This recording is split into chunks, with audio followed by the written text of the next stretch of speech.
Assalamualaikum warahmatullahi wabarakatuh. Sampurasun, wilujeng enjing kanggo pamiarsa sadaya, patepang deui sareng sim kuring Cindy Septia dina warta padu. Di waktos ieu sim kuring bade ngadugikeun warta salengkapna. Perkawis pembunuhan lalaki di salah sahiji imah kosong. Di Bandung, Jalan Makan Ciparai saminggu kapengker. Diduga korban ngagaduhan masalah sosial sareng sobat lawas. Dina mayit lalaki di salah sahiji imah kosong, janten diskusi di antara warga sekitar babakan Ciparai.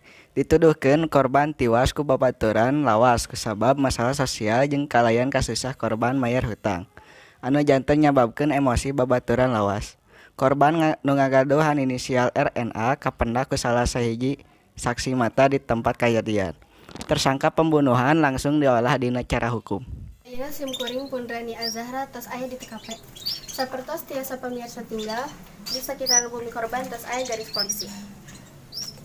Ayeuna sim kuring bade ngawawancara salah sahiji tatanggi korban anu janten saksi mata di sekitaran bumi korban. Muhun Pak, ieu sareng saha?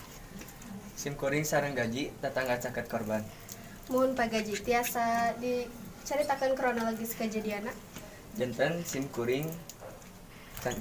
pas sim kuring ngalewatan tempat ieu, sim kuring ngambe bau hanyir anu ngurilingan tempat ieu.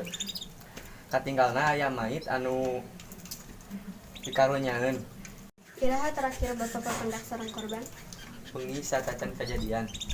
Jadi korban minta pitulung jeung bantuan tina udagan baturanana anu nagih hutang.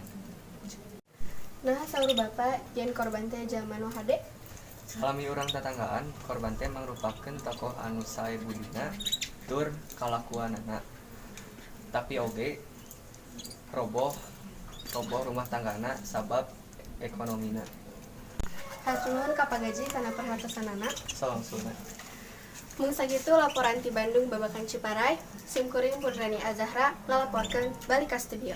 Pamiarsa, warta padu dinten ieu urang cekapkeun dugi ka dieu. Mugia janten menyepan kanggo urang sadaya. Ngawakilan nu ngokolakeun warta padu sim kuring pun Cindy Septia seja amit mungkur amit mundur. Wassalamualaikum warahmatullahi wabarakatuh.